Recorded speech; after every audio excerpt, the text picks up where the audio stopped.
நண்பர்களுக்கு வணக்கம். நான் எட்டியப்ப சோழன். எட்டி டாக்ஸுக்கு உங்களை அன்புடன் வரவேற்கின்றேன். மறக்காம நம்ம சேனலை சப்ஸ்கிரைப் பண்ணிக்கிட்டு சப்போர்ட் பண்ணுங்க. நீங்க என்ன செய்தி பார்க்க போறோம் கேட்டீங்கன்னா, சீனா சோழி முடிந்தது, ஆப்பு வச்ச தைவான், மகிழ்ச்சியில் துள்ளி குதிக்கும் இந்தியா. சீனாவுக்கு தைவானால ஆப்பு வைக்க முடியுமா அப்படின்னு சொல்லிட்டு கேட்பீங்க. தைவான்ல ஒரு அரசியல் மாற்றமானது நிகழ்ந்து கொண்டு இருக்கிறது. உண்மையாகவே சீனாவுடைய திட்டம் படுதோல்வி அடைய போகுது. அதனால இந்தியாவுக்கு மிகப்பெரிய ஒரு லாபம். அதனாலதான் இந்த அரசியல் நிகழ்வை பார்த்து இந்தியாவுடைய அரசாங்கம் மகிழ்ச்சியில துள்ளி குதித்து இருக்கிறது. அதை பற்றி தெரிந்து கொள்ள வேண்டும் என்றால் சீனாவுடைய திட்டத்தை பற்றி பேசணும்.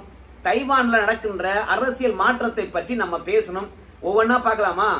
சீனாவுடைய எண்ணமெல்லாம் என்னன்னு கேட்டீங்கன்னா, தைவானை எப்படியாவது சீனாவுடன் இணைத்துக் கொள்ள வேண்டும்.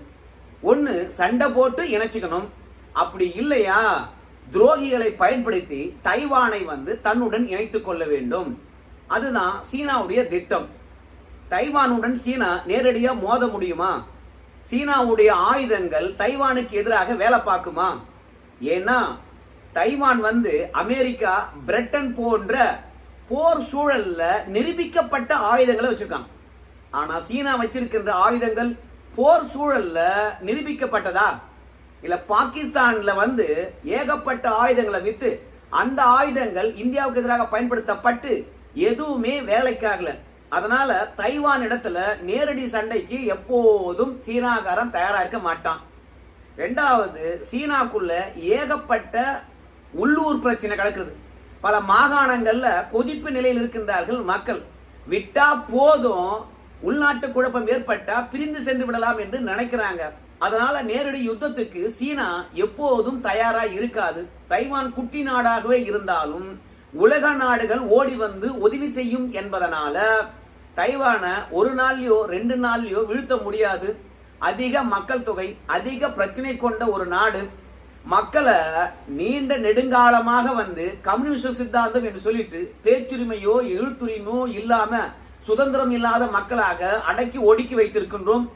ஒருவேளை போர் சூழல் காரணமாக மக்கள் கிளர்ந்து எழுந்தார்கள் என்றால் மக்களை கண்ட்ரோல் பண்றதா, இல்ல பல மாகாணங்களை கண்ட்ரோல் பண்றதா, இல்ல தைவான் அடக்கிறதா? அதனால நேரடி யுத்தத்துக்கு சீனா எப்போதும் தயாரா இருக்கவே மாட்டான். அதனால சீனா பொறுத்த வரைக்கும் பணத்தை வச்சுதான் இந்த வேலையை முடிக்கணும்னு பார்த்தா. இப்போ தைவான்ல இருக்கக்கூடிய கட்சிகள் எத்தனை அப்படின்னு நம்ம பார்க்க வேண்டியதா இருக்கு.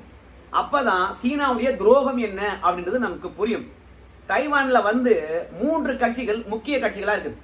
ஒன்னு ஆளுங்கட்சி டிபிபி கட்சி, இன்னொன்னு எதிர்கட்சி கேஎம்டி கட்சி. இந்த 2 கட்சியும் இல்லாம ஒரு சிறிய கட்சி இருக்கிறது. அந்த கட்சி தைவான் மக்கள் கட்சி. இந்த 3 கட்சியை பற்றி ஏன் சொல்றேன் அப்படின்னு கேட்டீங்கன்னா, இன்னைக்கு ஆளுகின்ற கட்சியா இருக்கக்கூடிய டிபிபி கட்சியை பொறுத்த வரைக்கும் தைவான் தனி நாடு. அதற்கென்று இறையாண்மை தனி இருக்கிறது. அவங்க எந்த முடிவா இருந்தாலும் சுயமா எடுக்கலாம். சீனாவுடன் ஒருபோதும் இணைய போறதே கிடையாது. சீனாவுடைய உதவி தேவையே இல்லை. எங்க நாட்டு கலாச்சாரம், எங்க நாட்டு பண்பாடு, எங்க மக்கள் சுதந்திரமாக முடிவெடுப்பார்கள். அவங்களுக்கென்று ஒரு நாடு தேவை என்பதை உறுதியாக கொண்டிருக்கின்றார்கள் ஆளுங்கட்சியினர். ஆனா எதிர்கட்சியா இருக்கக்கூடிய கேஎம்டி கட்சி, இந்த கட்சி என்ன சொல்லுதுன்னு கேட்டீங்கன்னா, சீனாவுடன் இணைந்துதான் தைவான் பயணிக்க வேண்டும். தைவான் வேற சீனா வேற அப்படின்றதுலாம் கிடையாது. இப்படி தைவானானது சீனாவுடன் இணைந்து பணியாற்றுகின்ற போது நாமெல்லாம் ஒரு தாய் மக்கள், நமக்கு பிரச்சனையே கிடையாது. உலக நாடுகள் எந்த விதத்திலும் நமக்கு எதிர்ப்பு தெரிவிக்காது, நமக்கு அழுத்தமும் போடாது. சீனாவுடைய வளர்ச்சி தைவானுடைய வளர்ச்சியும் கூடுகின்ற பொழுது நம்ம நாட்டு மக்கள் ஏகப்பட்ட நன்மையை பெறுவார்கள். அதனால தைவானை பொறுத்த வரைக்கும் சீனாவுடன் இணைந்தே பயணிக்க வேண்டும். சீனாவை நாம ஏற்றுக்கொள்ள வேண்டும். ஒரு மாகாணமாக இணைந்தே செயல்பட வேண்டும்.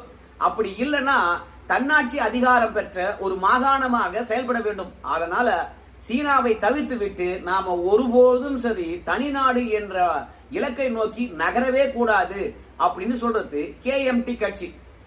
இந்த கேஎம்டி கட்சியை பொறுத்த வரைக்கும் சென்ற ஆண்டு ஜனவரி மாதம் தேர்தல் நடக்கின்ற போது மக்கள் கேஎம்டி கட்சிக்கு வாக்களிக்கவில்லை. அதற்கு பதிலாக தைவான் தனிநாடு, என்றைக்கும் சீனாவுடன் இணையவே கூடாது என்று மக்களுடைய குரலாக ஒலித்த டிபிபி கட்சிக்கு தான் ஆதரவளித்தார்கள். தைவான்ல பொறுத்த வரைக்கும் 113 சீட் இருக்குது. இந்த 113 சீட்ல 57 சீட்டு யார் ஜெயிக்கிறாங்களோ அவங்க தான் ஆளுங்கட்சி. அப்படி பார்க்கும்போது சீனாவுடன் இணைந்து பணியாற்ற வேண்டும் என்று சொல்லுகின்ற கட்சி சீனாவுடைய பணத்தை வச்சு மக்களை விலைக்கு வாங்கணும் என்று முயற்சி எடுத்தார்கள். அது முடியாம போச்சு. ஏன்னா இந்த கேடிஎம் கட்சி 52 இடங்கள்ல தான் வெற்றி பெறுது. அதனால எதிர்கட்சி வரிசையில உட்காந்துட்டாங்க. ஆனால் இன்னொரு குட்டி கட்சி சொன்னோம் இல்லையா, தைவான் மக்கள் கட்சி, அவங்க கிட்ட இருக்கக்கூடிய 7 எம்பிக்களை நாம விலைக்கு வாங்கி எப்படியாவது தைவான்ல ஆட்சியை பிடிச்சிடணும். தைவான்ல ஆட்சியை பிடிச்சோம்னா நாம தைவானை கொண்டு போய் சீனாவுடன் இணைச்சு போடலாம். நாம அந்த கம்யூனிஸ்ட் பார்ட்டிக்கு ஆதரவளித்தால் என்றென்றைக்கும் நிரந்தரமாக நாம் மட்டுமே ஆட்சியாளர் இருக்கலாம்.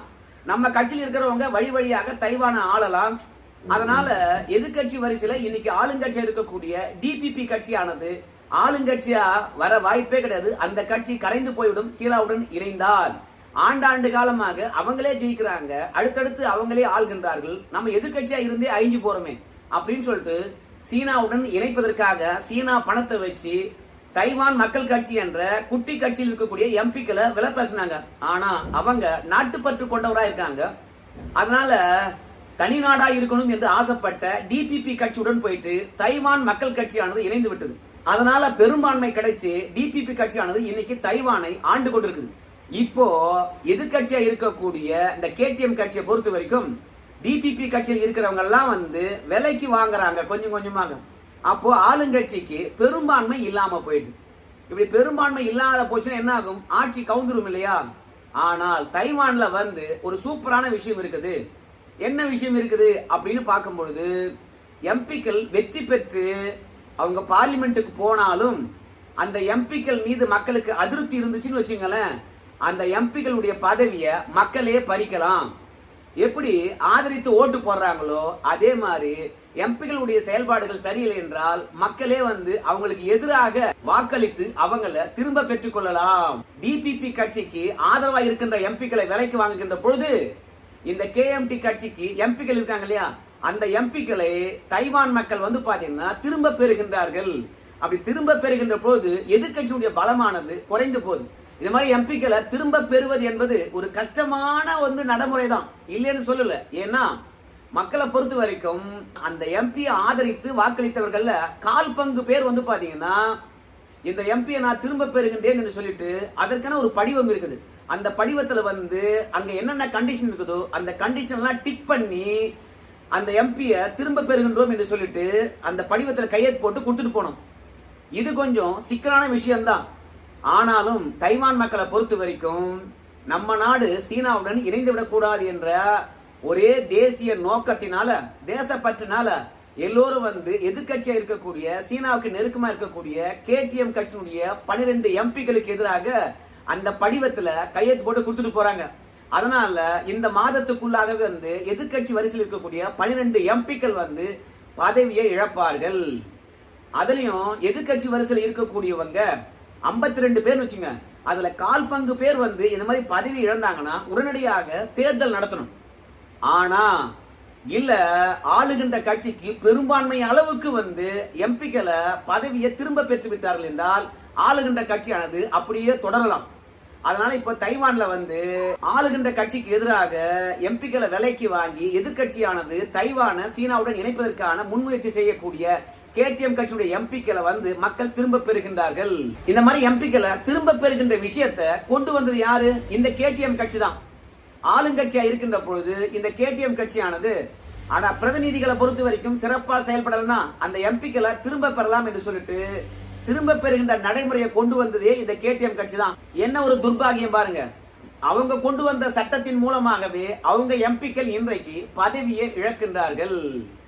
அது மட்டும் கிடையாதுங்க, இப்போ எதிர்கட்சி வரிசையில் இருக்கக்கூடிய எம்பிக்களுடைய பதவியை பறிப்பதற்காக மக்கள் ஒன்றிணைந்திருக்கின்றார்கள் இல்லையா? அப்போ கேடிஎம் கட்சி பார்த்தீங்கன்னா சும்மா இருக்குமா? நிச்சயமாக சும்மா இருக்காது. அவங்களும் ஆளுங்கட்சியுடைய எம்பிக்களை பதவி நீக்கம் செய்வதற்காக தன்னுக்கு ஆதரவா இருக்கக்கூடிய மக்களை விட்டு நீங்களும் ஆளுங்கட்சியுடைய எம்பிக்களுடைய பதவியை பறிங்க, இந்த படிவத்துல கையெழுத்து போட்டு போங்க அப்படின்னு அழைக்கின்றார்கள். ஆனா மக்களை பொறுத்த வரைக்கும் நாட்டு மீது பற்று இருப்பதனால எதிர்கட்சிக்கு எதிராக தான் செயல்படுறாங்களா கண்டி ஆளுங்கட்சிக்கு எதிராக செயல்பட்டு கையெழுத்து போடல. இதுல முக்கியமான ஒரு விஷயம் தெரியுமா, இந்த மாதிரி மக்களால் பதவியை பறிக்கப்பட்டால் இல்ல எம்பிக்களை திரும்ப பெறப்பட்டால் அந்த எம்பிக்கள் மீண்டும் தேர்தலிலே நிக்க முடியாது. சோ அதனால தைவான் அரசாங்கத்துக்கு எதிராக எதிர்கட்சி சூழ்ச்சி நிகழ்த்துகின்ற பொழுது, எம்பிக்களை விலைக்கு வாங்குகின்ற பொழுது அந்த மக்கள் எல்லாம் ஒன்று திரண்டு நாட்டை காப்பாற்றணும் என்பதற்காக எதிர்கட்சி வரிசையில் இருக்கக்கூடிய எம்பிக்களுடைய பதவியை பறிக்கிறாங்க. இதுவே சீனாவுக்கு பெரிய ஆப்பு தான். ஆளுங்கட்சி அப்படியே தைவான்ல தொடர்ந்தால் சீனாவால தைவானை பிடிக்கவே முடியாது. நமக்கு ஆதரவா இருக்கக்கூடிய கட்சிக்கு பணம் கொடுத்து துரோகத்தின் மூலமாக தைவானை இணைக்கலாம் என்று நினைச்சாங்க. மக்கள் ஒன்று திரண்டு சீனாவுக்கு ஆப்பு வச்சிருக்காங்க. அங்க ஆளுகின்ற கட்சி தொடர்ந்து ஆளட்டும் என்று மக்கள் கிளர்ந்தெழுந்து ஆதரவு தந்திருக்கின்றார்கள். இதன் மூலமாக இந்தியா குஷியில தான் இருக்கிறது. ஏன்னா நமக்கு தேவை செமி கண்டக்டர். நாம எலக்ட்ரானிக் சிப்புகளை பொறுத்த வரைக்கும் அது காருக்கா இருக்கலாம், இல்ல பஸ்ஸுக்கா இருக்கலாம், ட்ரெயினுக்கா இருக்கலாம், செல்போனுக்கா இருக்கலாம், வாஷிங் மிஷினுக்கா இருக்கலாம், எலக்ட்ரானிக் பொருட்கள் எதுவா இருந்தாலும் சரி, பாதுகாப்பு தடவாளங்களுக்காக இருந்தாலும் சரி, லேசர் ஆயுதங்களுக்காக இருந்தாலும் சரி, எல்லாவற்றுக்கும் நாம எலக்ட்ரானிக் சிப்பை தான் எதிர்பார்த்து காத்திருக்கின்றோம். உலகத்திலேயே அதிகமான எலக்ட்ரானிக் சிப்பை தயாரிக்கக்கூடிய ஒரே நாடு எதுன்னு கேட்டீங்கன்னா தைவான் தான். ரேர் எர்த் எலிமெண்ட்டை உற்பத்தி செய்வதும் பிரித்தெடுப்பதும் சீனாவா இருந்தாலும் அந்த ரேர் எர்த் எலிமெண்ட்டை வச்சு சிப்புகளை தயாரிப்பது தைவான் தான். நாம முழுக்க முழுக்க தைவானை நம்பிதான் இருக்கணும். சீனாவுடன் தைவான் இணைந்து விட்டால் எதிர்கட்சி சூழ்ச்சி மூலமாக அதுக்கு பிறகு இந்தியாவுக்கு கிடைக்கக்கூடிய சிப்பு கிடைப்பது ரொம்ப ரொம்ப ரொம்ப கொடூரமா மாறிடும்.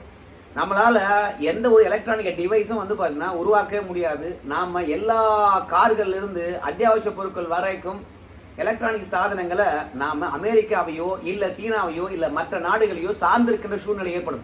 அதனால தைவான் பாத்தீங்கன்னா தனித்த நாடாகவே செயல்படுவதற்கு இன்னைக்கு மக்கள் ஒன்றிணைந்து எதிர்கட்சிக்கு எதிராக எம்பிக்களை திரும்ப பெறுகின்ற நடவடிக்கைகளை இறங்கி இருப்பதனால அப்பா தைவான் இனி தனிநாடாவே இருக்கின்ற கொஞ்ச நாளைக்கு நாம பாத்தீங்கன்னா நம்ம பிசினஸ் சூப்பரா நடத்தலாம் அப்படின்னு சொல்லிட்டு எலக்ட்ரானிக் சிப் ஆனது தங்கு தடையின்றி கிடைக்க போகுது என்பதனால இந்தியா குஷியில் இருக்கிறது. சீனா பொறுத்த வரைக்கும் போரும் செய்ய முடியாது, துரோகத்தின் மூலமாகவும் தைவானை வீழ்த்த முடியாது. என்ன பண்றது அப்படின்னு யோசனை செய்து கொண்டிருக்கின்றார்கள். சீனாக்காரன் பாத்தீங்கன்னா தன்னுடன் இருக்கக்கூடிய பல மாகாணங்கள் பல நாடுகளாக இருந்ததெல்லாம் மறந்துவிட்டு அவர்களுடைய கலாச்சாரம் பண்பாடு எல்லாவற்றையும் ஒடுக்கி ஒற்றை நாடாக்குவதற்காக முயற்சி செய்து கொண்டிருக்கின்றான். திபெத் அப்படித்தான், உய்கூர் மக்கள் இருக்கக்கூடிய அந்த பிரதேசம் அப்படித்தான். சீனாவை பொறுத்த வரைக்கும் மாண்டேரியன் மொழி எங்க பேசுறாங்களோ அது மட்டும்தான் சீனா.